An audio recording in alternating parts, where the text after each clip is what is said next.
Reverend Janet Gollery McKiffin and I welcome you to the church in Ocean Park. We are interfaith and multi-religious, so you're welcome if you're Jewish, if you're Muslim, if you're Hindu, Buddhist, Christian, atheist, Wiccan, or some combination, or something else altogether. We welcome you if you're single, married, divorced, gay, transgender, very rich, or living on the edge. We welcome people who are fidgety or very focused, just woke up or just got out of prison. We don't care if you're more religious than the Pope or if you haven't been to mosque since before the pandemic. We welcome soccer moms, tree huggers, latte sippers, vegans, junk food eaters. We welcome those who are in recovery or those who are still addicted. We welcome you if you're having problems or you woke up soaring on eagle's wings or a little bit of both. We welcome you if you like organized religion, or if you've been hurt by a religious community and are very cautiously here. We hope you find this place a place of welcome and a place of healing. We welcome browsers, trousers, frills, simplicity, and we especially welcome you. Welcome to the church in Ocean Park. This is a unique multi-religious community that's focused on helping to create a more equitable and sustainable world for all. This morning, we are celebrating, honoring, and saying a big thank you to educators, whether they are present this morning or not. Educators are some of the most important, vital members of our community. They can open doors or they can slam them shut, never to be opened again. They can bring wonder and hope in a world of hate and hopelessness. They can help us find truth in a time when some are spreading lies and would rather us not know what really happened. Educators can inspire us to explore brand new worlds that we never imagined existed. Today, our message will be from educators and from students, and I am excited to see what happens. We want to begin by acknowledging that most of us right now are sitting on stolen land. In Santa Monica, the land was taken violently from the Chumash, the Quiche, and the Tongva peoples.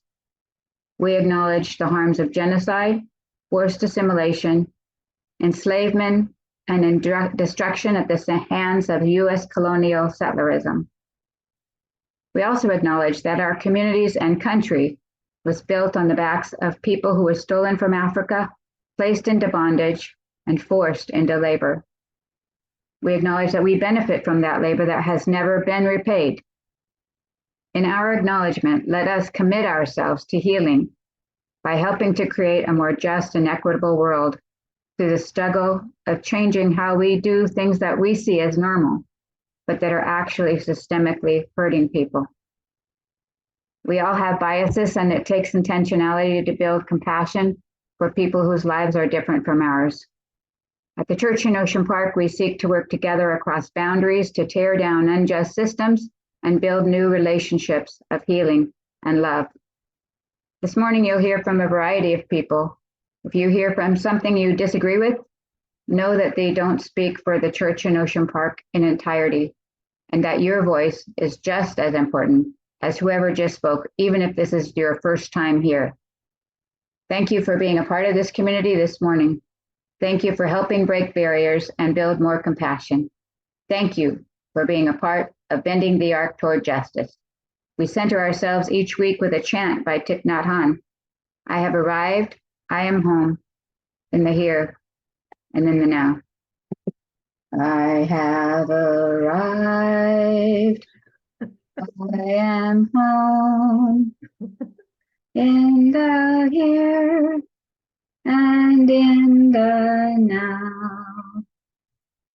I have arrived, I am home, in the here and in the now. I have arrived, I am home, in the here and in the now.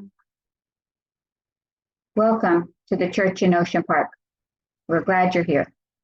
So now we get to hear from educators and some students, some of our educators. You know, we are a church full of educators. We're so lucky. That's why there are very, very many smart people here in this church in Ocean Park. So a few of them are going to share with you this morning, and then during community sharing, any of the other folks can chime in, or if you had another idea, can chime in at that time as well. We're going to start with a question. You know, there are many questions you could ask an educator.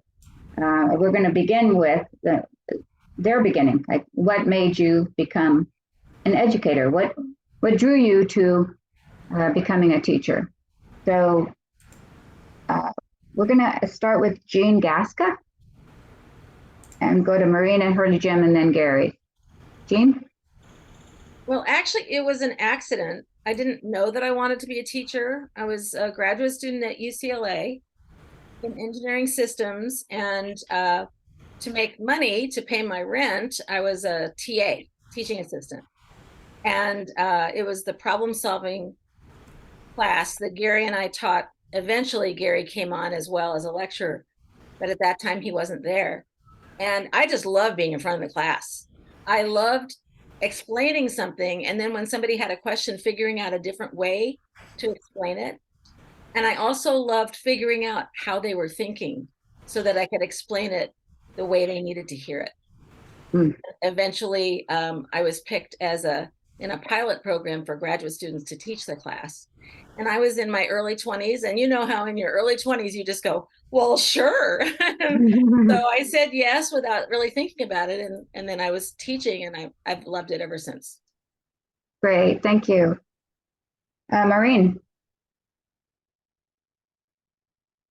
Yeah, thanks for the question. It's nice to reflect.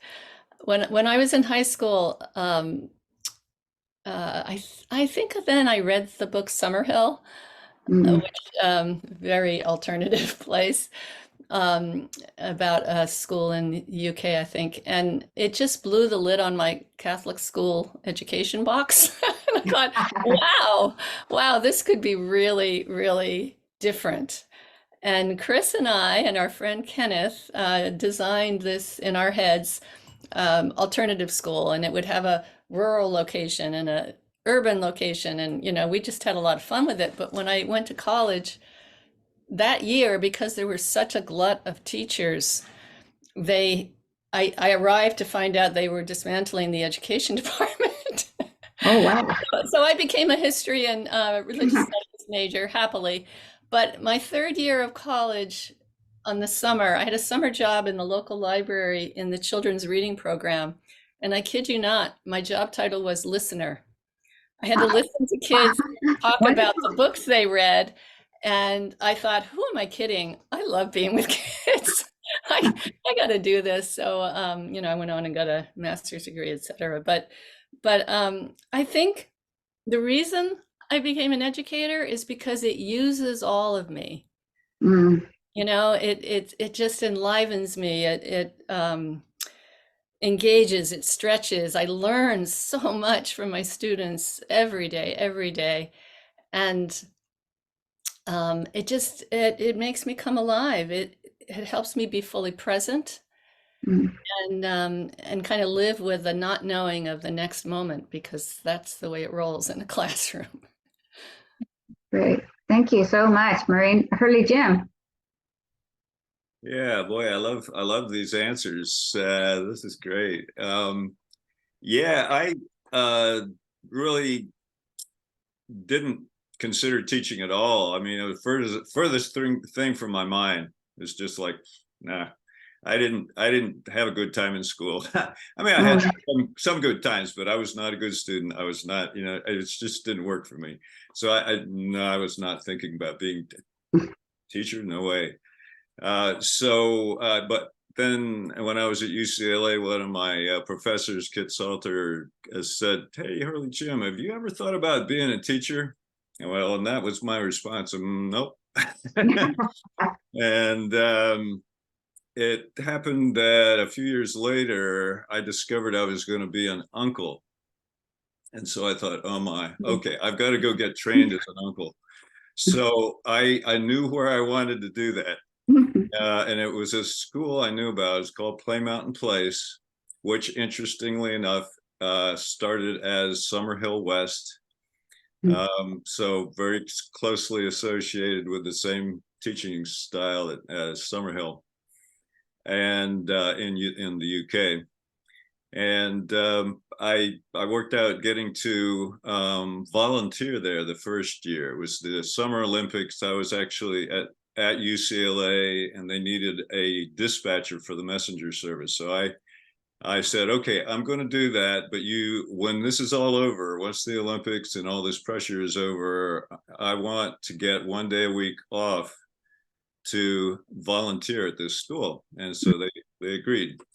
And that's how it started. When I was during that year of volunteering at Play Mountain Place, they asked me, would you like to be a lead teacher? And I said, okay, sure. Yeah. So that got me into it. And I started teaching essentially kindergarten and preschool. We call them house group and big nursery there, but that's essentially the ages. Great, thank you. That was the beginning. It went from there. Great. Gary, how did you start teaching?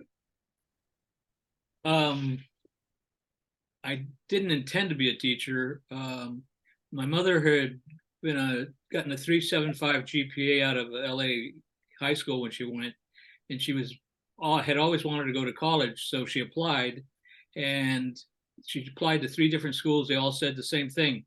Everybody knows that Mexicans are dumb, so no, you can't get in. And so when she, sorry, I'm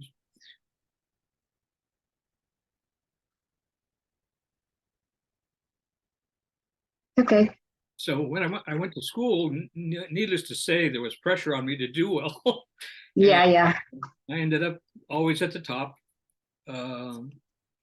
National Merit Scholarship winner, all kinds of stuff like that in high school. And then Teaching.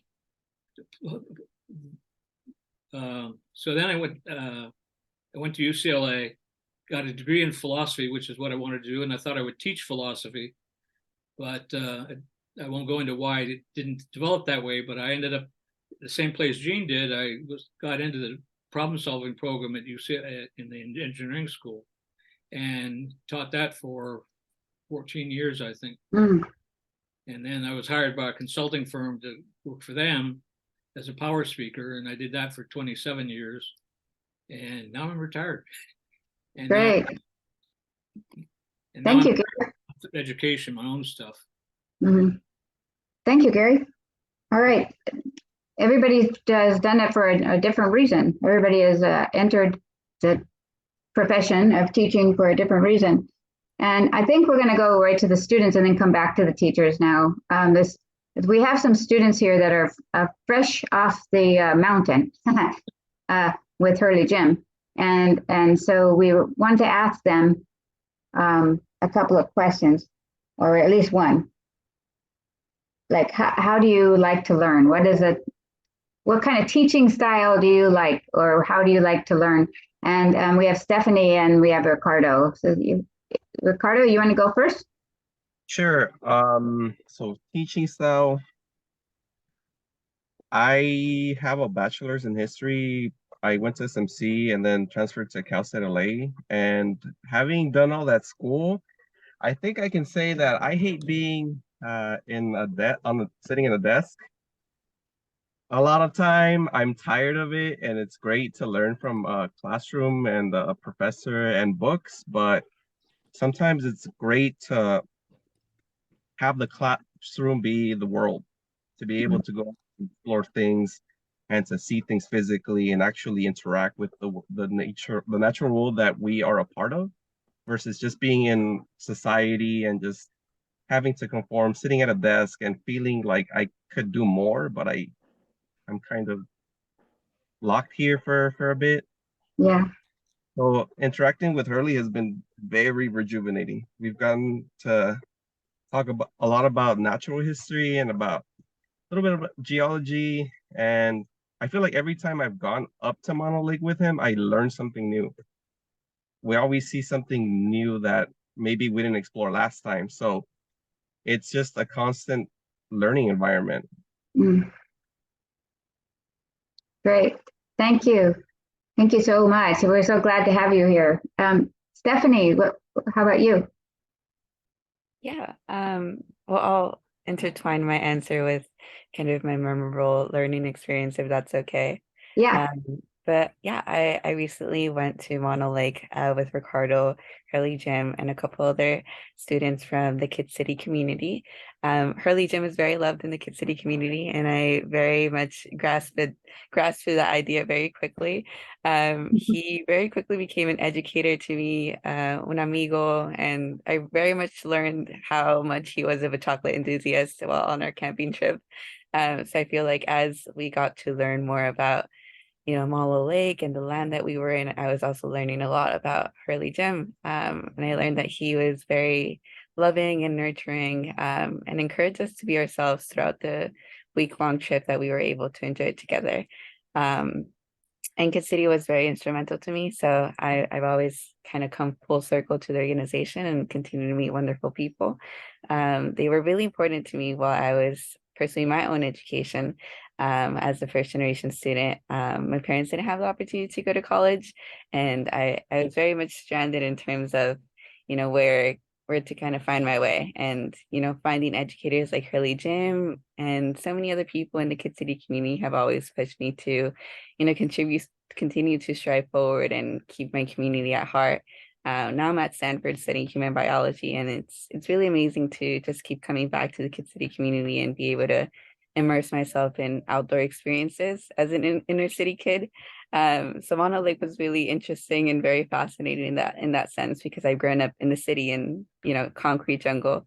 So lots of us actually hadn't gone to a national park or really seen the stars growing up.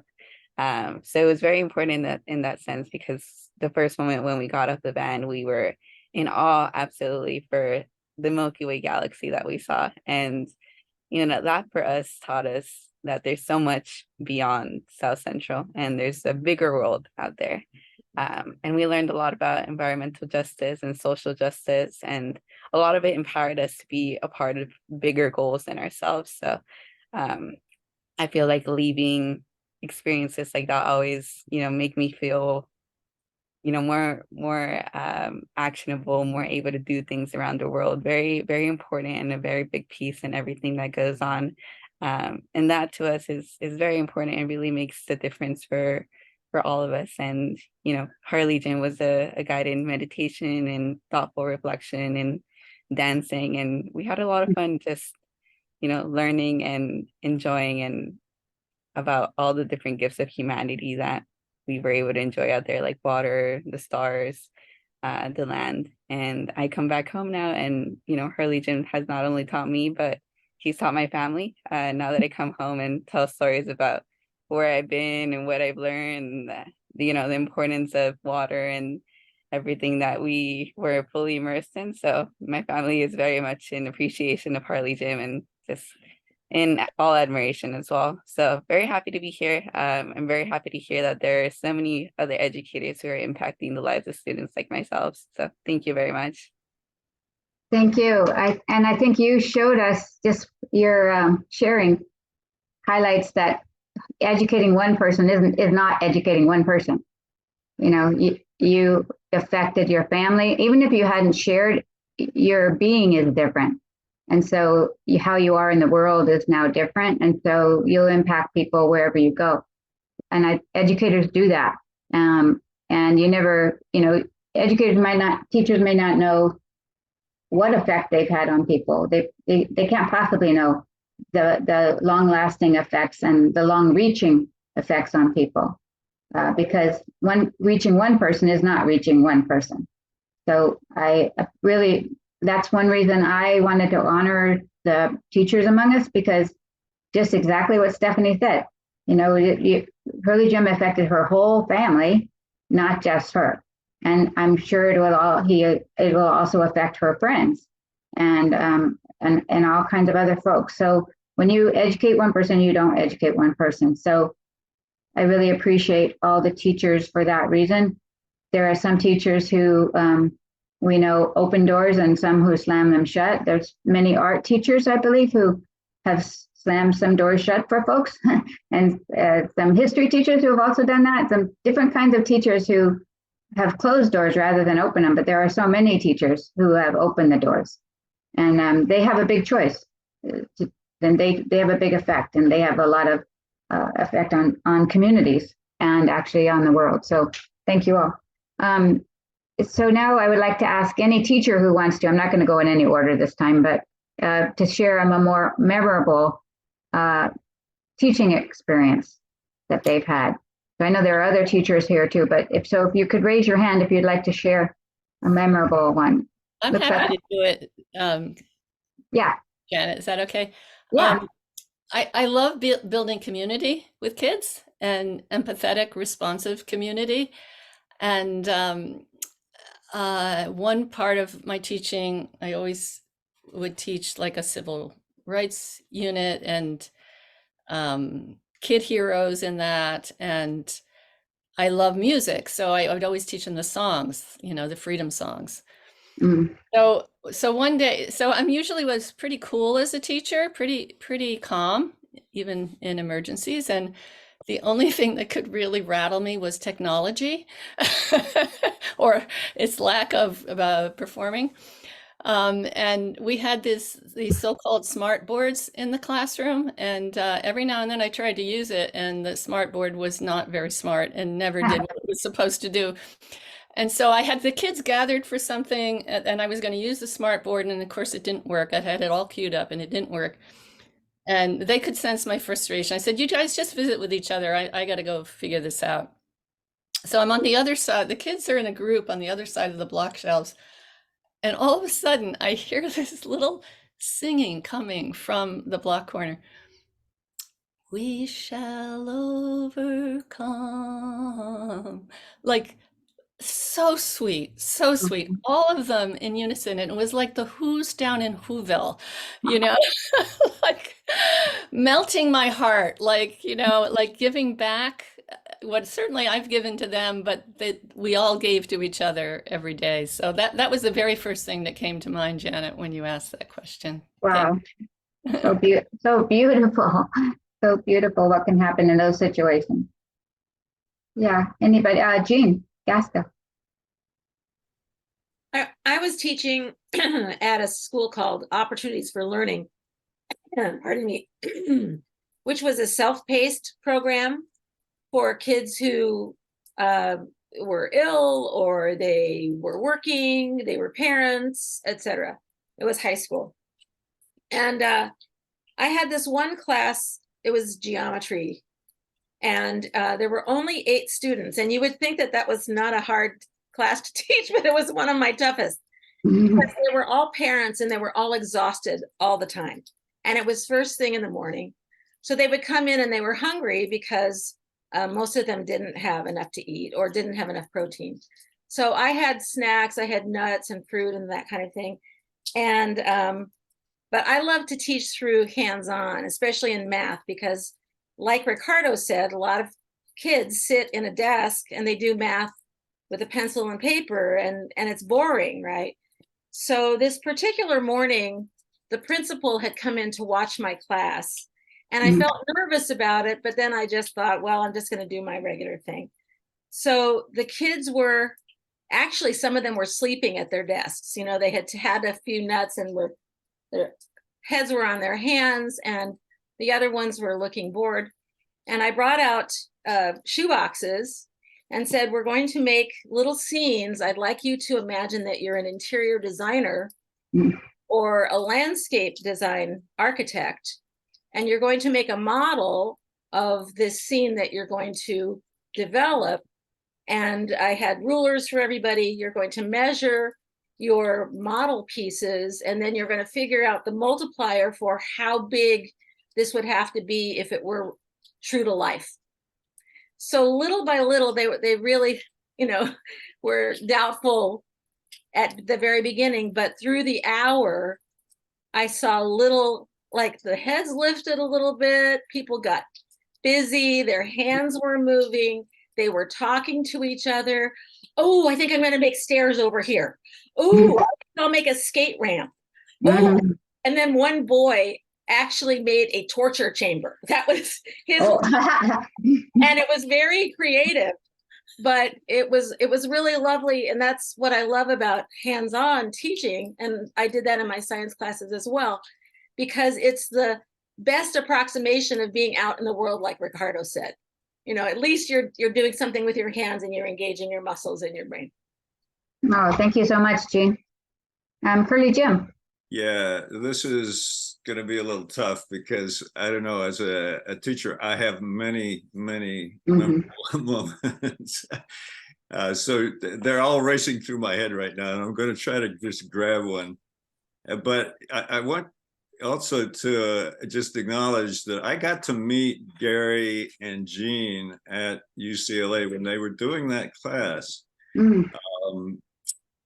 I audited it, and I don't know if you remember that, Jean and Gary, but because I was just one of your students, but you know, I was there. I was sitting in the classroom, so I remember meeting you there. And then we have other associations because I taught, you know, Kevin and Emily at Play Mountain Place. So anyway, I really like, okay, I'm trying to narrow it down. Like I've been to Mono Lake many times, well, several times with Ricardo, and done a bunch of other things with Ricardo. We're on a panel together at a workshop at Holman United Methodist Church, and you know, lots of things. And this was really my first time meeting Stephanie, but I hope I can say in the future that Stephanie and I have been to Mono Lake many times together and done a lot of things together. And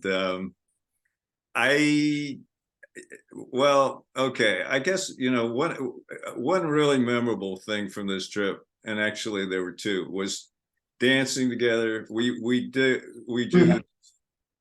dancing thing, and it just a dance party. Okay.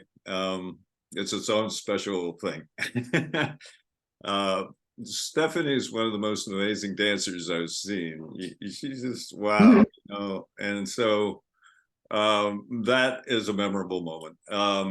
And also talking one morning at breakfast about Stephanie, your trip to your study in Oaxaca, and that was so amazing. Just every element of that stands out to me like a jewel, you know, just the way you described it and all the different elements of studying medicine in Oaxaca. Wow. So, I mean, you can see, I think we've got, you know, Ricardo and Stephanie, two really remarkable people here. And I was blessed to get to spend the week with them. And blessed means happy for a very long time. Thank you, Hurley Jim. Linda? Thank you. I'm on my phone, so I always have manual dexterity challenges, but anyway, and as you can see, it took me a minute to decide which one of the sort of amazing experiences I have had I want to share about. But I want to say a couple things before I talk about that experience, because I think there's a difference between being an educator and being a school teacher.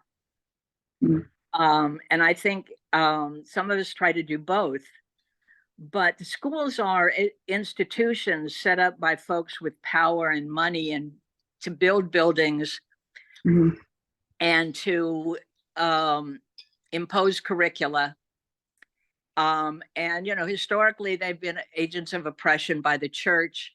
And I think in most cases now they are agents of oppression by the state, by the capitalist state. And in Spanish, when we talk about educación, it's much broader than schooling, and so I just want to make that distinction. I think we're all educators. Some of us have also been school teachers. Mhm. And I think if someone who wants to be an educator is also an employee of an oppressive state institution, that creates certain contradictions. And that's been my life for the last 50 years, with a couple of breaks. That I started teaching in a school in 1973, in September of 73. And I have been doing my best to educate and empower working class young people for the last 50 years. And that creates some interesting contradictions. So one of the things that I did when I was teaching US history at Manual Arts is I taught about the US war in the Philippines. And some of you have actually seen a video that I have used, put out by the American Social History Project, that talks about the complicated history of opposition to the annexation of the Philippines, which was a decision that passed the Senate by one vote. So I created a unit in which I broke my class into different groups, and one group was the rich and powerful, President McKinley and those folks, and another group was the Filipinos, Aguinaldo and others who were leading the fight for their liberation. One was the Anti-Imperialist League that Mark Twain was an important part of. One was the African American Church, who had its own internal debate, but came out generally opposing annexation of the Philippines. One was the trade union movement that also had a complicated history.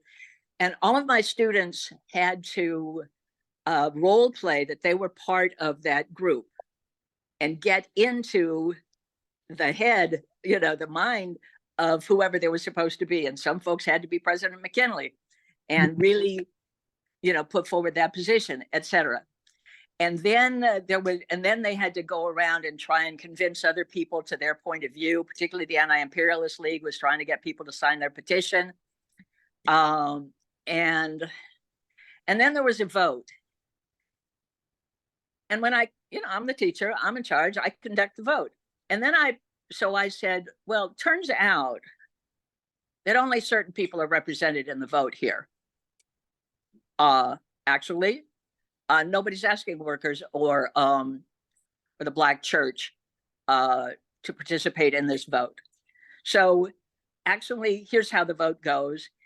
And of course, McKinley and his forces won. And my students were pissed off and walked out. Oh, wow. And I'm like, my job here is done. Yes, yes. And they weren't really pissed, but they did organize a walkout. They stood in the hall. And then we all understood that this was a teaching moment. And then they came back in and thanked them for the reality check. Right. Thank you. That is amazing, Linda. Thank you so much. It was beautiful. That is education. That is for sure. Thank you so much. We'll end with Jerry Rubin. Jerry? Well, I'm not an educator. I put that up for if there was sharing afterwards. Oh, well, let's do that then, because I think that we'll have a lot of sharing to do. So we'll start with you on sharing, Jerry. How about that? Okay. Forgive All me. right. I broke some bread. Reminded me of when we'll soon be breaking bread together. But All right. And when we come back, we will open it to other folks, and people may have questions about for the educators or for the students, or they want to make a comment. So, well, I really appreciate this because sadly I was a high school dropout for a lot of reasons, but I really loved and respected my teachers. In fact, I remember every one of their names all the way through elementary school and onward. And, but I do want to say that I think that teaching is probably the hardest job of any job, maybe outside of being a parent. But I feel that all of us can be teachers and students throughout our lifetime. We all have the potential to teach, whatever age we are, and the potential to learn, in a school setting or anywhere.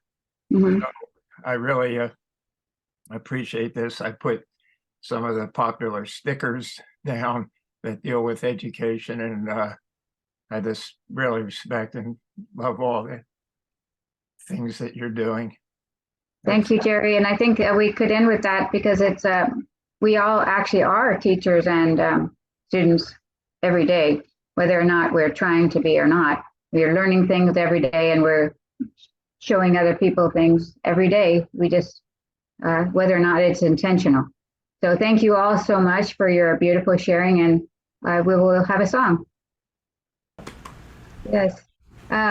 Okay, now it's time for community sharing. So if you'd like to share, you can do it the Zoom way. You could see people putting up their hands, raising their hands. You go down to the reactions and it says raise hand, and you click right on that. If you are unable to do that, then you can wave your hand like this at me wildly, and I might actually see you. All right, Craig, Ali. Thank you. I want to first an observation to lead into a question. I think it can't be argued that one of the more noble professions is that of educator. As a child, I saw a poster. The poster read, "It will be a glorious day when the State Department and the military has to hold a bake sale for a B-1 bomber, but the schools will get all the funding That's right. that they need." And I say that to say essentially, as noble as the profession is, I'm wondering just how much society values education, and not just private education, but education for all.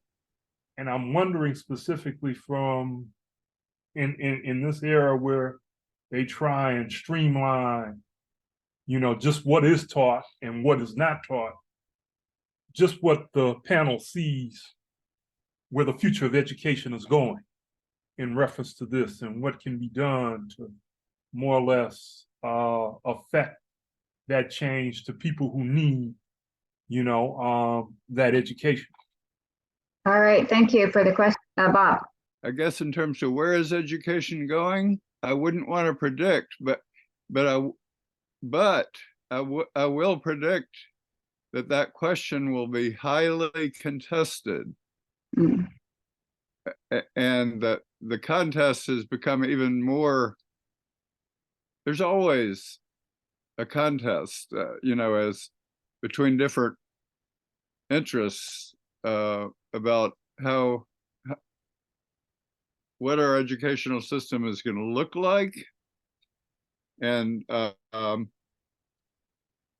but now more than ever, there are sharply contesting sides, especially over the teaching of history, as we probably know. And I don't think the outcome is predictable, except that as long as there's conflict in a society, there's always going to be conflict over what is to be taught to students. Oh, thank you, Bob. That's very good. Daria?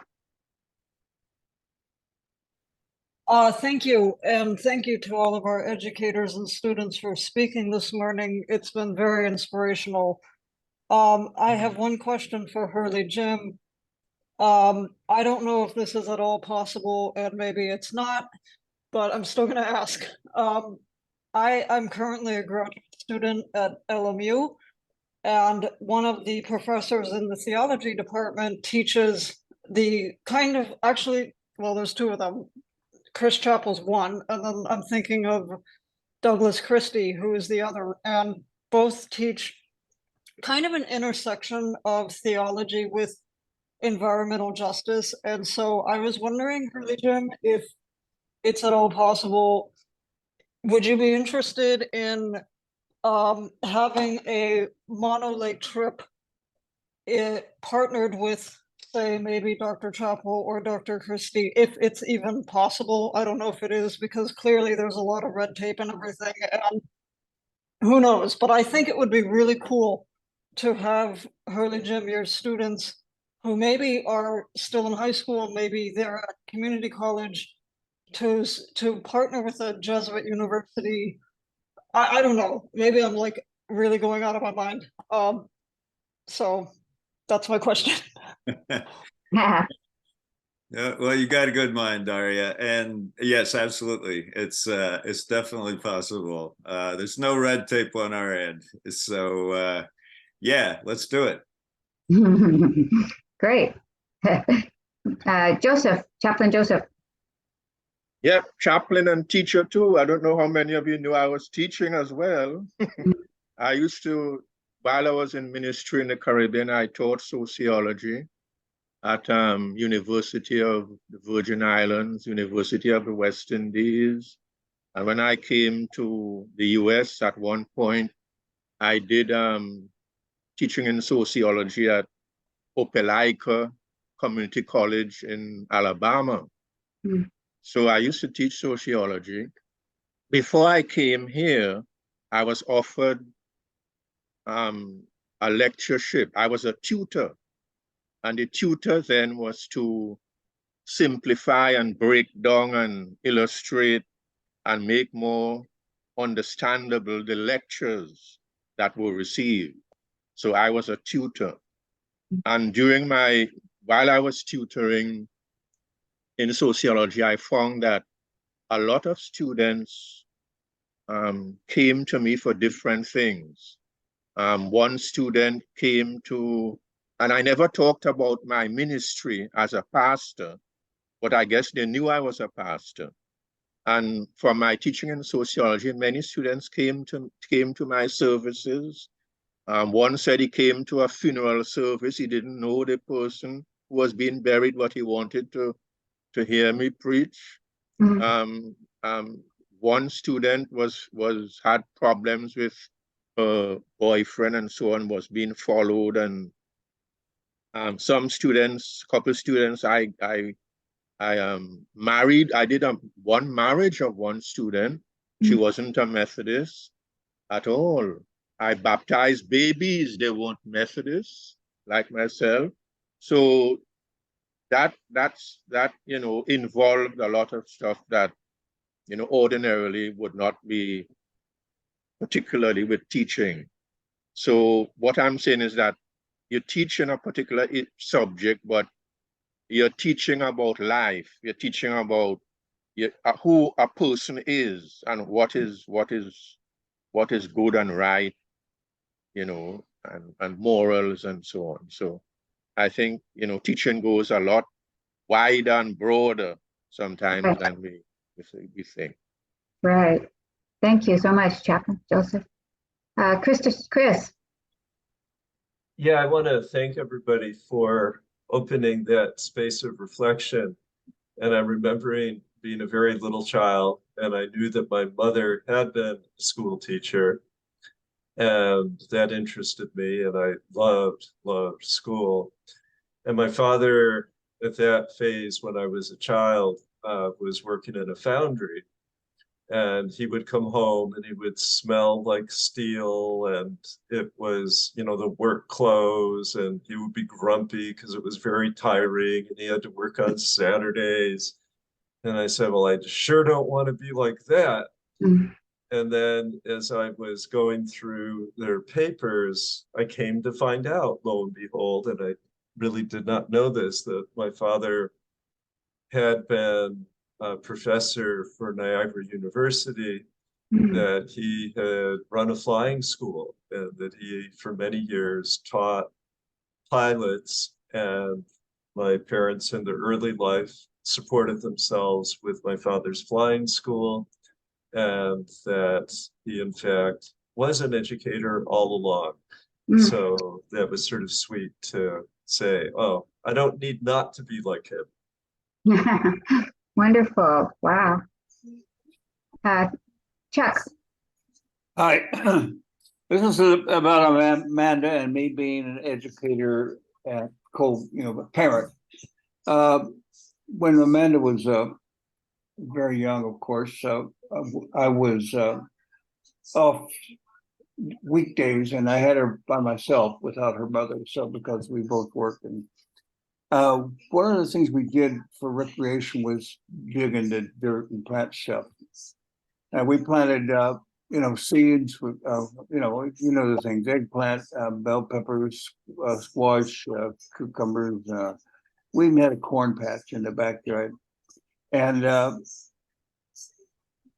very early on, when we were digging, Amanda says to me, "Dad, I'm not having much fun." And so I said, "Well, let's do something else. We'll go to the park." So we went to the park, but before long, we were back digging. Now, it's sort of an organic thing. Amanda is part of the Green Heart Project. There it is, in Charleston, South Carolina, where she teaches, goes around to schools, elementary schools, and teaches children how to grow organic gardens and nutrition, weight control, and all those related things. And self-serving, I asked her one time when she's older, of course, I said, "Amanda, where did you get your interest in gardening?" Of course, I was anticipating the answer, and she said, "From you, Dad." So I was the educator, parent, and now Amanda just got a job, a 3-day-a-week assignment at the College of Charleston, teaching what she does, teaching what she knows from years of experience, hands-on, growing vegetables and fruit. They have a program where they harvest once a week, and they have a table set up at this mansion back in Charleston where they put out the produce, and you pay if you can. If you want to make a donation, you may, but also you're welcome to take, whatever. And I feel so sort of gratified, and I feel so good at this point in my life, being this old, and now here she's at a damn college. I was never at home at any university, college, or anything that I went. I was not a good student.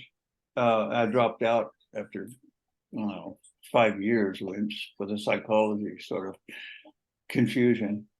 Anyway, that's my Amanda's story. She's teaching at the college level, and I'm so freaking proud. Yeah, you had an effect on her whether you didn't know it. Yeah. Yeah, wonderful. Thank you, Chuck. Rachel. Good morning, everyone. Good morning. And thank you to everybody that's spoken. I kind of have a love-hate relationship with school.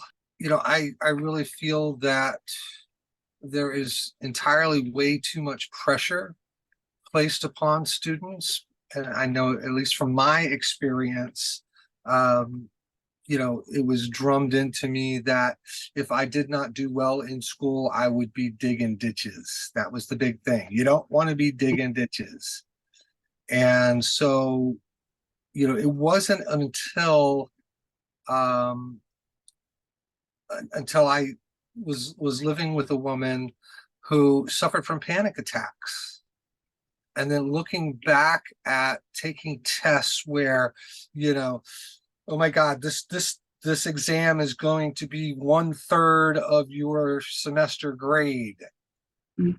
You know, and no matter how hard I studied and no matter how well I knew the material, once I hit that test, my mind would go blank, absolutely blank. So, you know, and I think that, you know, going back to Linda's kind of point, you know, if we don't do well in school, then we cannot be you know, effective in this capitalistic system. And I think that is totally backwards. I think that, you know, learning should be done through the love of curiosity. And you know, I've learned more, infinitely more, after leaving school than I did while I was in school. Now, that's not to say that I didn't have good foundations. And you know, I aced calculus and took Calc 2 as an elective, and you know, I was in an architecture program, and you know, I took physics and strengths of materials, and you know, physics for architects, and structural engineering for architects, and all, you know, all of these kinds of classes. And you know, I don't know that, you know, I didn't do great. You know, I was basically a C student, but that doesn't mean that I didn't learn, Mm-hmm. you know, above that level and be able to carry that knowledge into my professional life. And so, you know, I just wanted to put out there to all the educators, you know, to you know, let students know that, yeah, okay, you didn't do that well on this exam. It's not the end of the world, you know, and I don't believe that exams, you know, should count for, you know, a single exam counting for 1/3 of your grade. You know, that's just way too much pressure to put on a student who is already has a lot of pressure just figuring out who the hell they are. That's right. So I just wanted to put that out there. That's exactly right. Thank you so much, Rachel. I think you spoke for a lot of people there. We'll end with Louise. Yeah, thank you. Wow, this is so inspirational today. I just feel like I have so much to talk about. There's so many angles on this. But I love what Linda Bond said. It just sparked something in me at one time. Well, I went to school to be a teacher, and it never quite worked out right. And I couldn't see myself in like, you know, the school system or anything, and I didn't see my way clear to the Summerhill type school, so I just did not follow through. But a couple of years ago, I was teaching a guitar lesson to somebody, and I just loved the experience of the creativity, as what Jean Gasca said, the creativity to how can I impart this knowledge. Person wasn't getting what I was showing them, so I had to break it down. Okay, which part do I have to break it down even more to show this strum or whatever it was? And the creativity, and there's certain experiences I have right now in, well, being a sponsor in a 12-step program, let's just put it out there, that is kind of like being a teacher also, and the creativity of reaching somebody, of imparting somebody. And yet, I also believe that children are our teachers. I mean, they can teach us so much. Adults, we've lost a lot of our childlike wonder and that kind of thing. It sounds corny, but I think you teachers know what I'm talking about. A child is my teacher as well. Thank you. Thank you. And let's give all of us a round of applause for being the educators we are and the students that we are. I thank you all for all of that. And we are affecting so many people in our daily lives. We're going to close with this community sharing part out with, we do have a slideshow that is very, very brief, and it does not include all of our educators. So if I know you are missing, I know that at least 5 people on this screen right now are missing in this slideshow. So this is no way near all of the folks that we even would, and as we know, we're all educators, but I do want to show this little slideshow. So I'm going to share my screen. Educators are essential. Bob Gord has been an active member of the church in Ocean Park for about 3 decades, and he currently chairs, he's a leadership in many ways. He's officially retired, but Bob does not retire. Chris Chappell is a Doshi Professor of Indic and Comparative Theology and a founding director of the Master of Arts in Yoga Studies at Loyola Marymount University in Los Angeles. We will be putting this in the chat so you can look at this in full later. Dr. Kim Harris is the Assistant Professor of African American Religious Thought and Practice in the Department of Theological Studies at Loyola Marymount University in Los Angeles. Obviously, there is much more to say. Yes, there's a lot to say about all of our educators here. Gary Gaska at UCLA. Gary taught patterns of problem solving in the engineering school as a lecturer for 14 years, and he's been an educator most or all of his life. Hurley Jim Bowling started his teaching career at Play Mountain Place in 1984, and he continued in children and youth programs at Church in Ocean Park, and he is also an educator through and through. At UCLA, Jean Gaska taught patterns of problem solving in the engineering school for 8 years, both as a grad student and as a lecturer. And she has been an educator all of her life and is currently writing a book on math and its practical applications in everyday life. Larry Dilge says the root of educate is to lead out, which is a little different from teach, which means to show. And he says he did plenty of showing during his 40 years. He aspired to lead students to discover, express, and create, drawing on their inner resources. Linda Bond started teaching in 1973 and taught elementary, junior high, and 28 years at Manual Arts, and taught English as a second language and many other things. She is an educator for all of us in the church in Ocean Park. Mark Gauthier is a special education teacher at Dr. Maya Angelou Community High School in Los Angeles, works with 10th grade students with special needs in an inclusive English classroom. Maureen Shannon Chappell has been a practitioner of yoga and meditation since her teenage years, and her childhood dream of becoming an educator has found its expression in a variety of ways. She too has been an educator all of her life. Obviously, we didn't read all of those, but we will put it in the chat, and it'll be again in the weekly email. And we also do realize that Fred and Sarah Banda and many others who are here are not listed in there, and Gail Price as well, many others. We do have many educators in this congregation. So we thank you all, and we honor all that you've done and are continuing to do and affecting people's lives along the way. I have asked Hurley Jim to do a song for us. Okay, so I'm going to sing this song. When we go to Mono Lake, this song actually has a lot of different layers. We do it at the church in Ocean Park. If we have been on Zoom, we probably haven't heard very much, but it may sound a little familiar. The thing about this song is at Mono Lake, when I go with a group, I am the alarm clock. I wake people up, and I do it with a song. And this is one of my favorite songs to do it with. So Ricardo and Stephanie will recognize this. And it has other meaning too, but I'll just leave it there for now. We learned this from Sweet Honey in the Rock.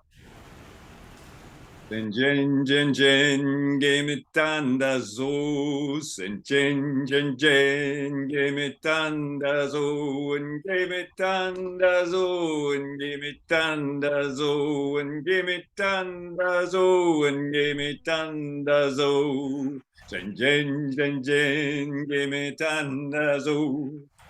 Jen jen jen gave me tandazo and gave me tandazo and gave me tandazo and gave me tandazo and gave me tandazo.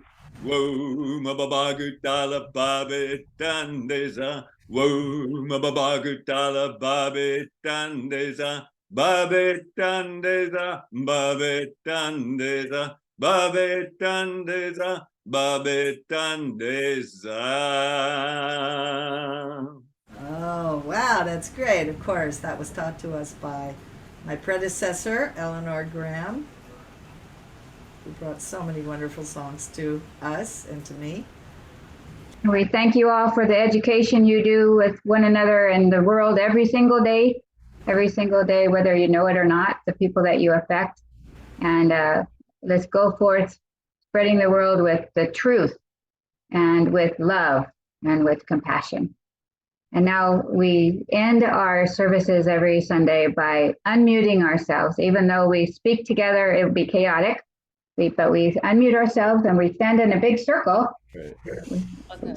with holding hands with one another all around wherever we are.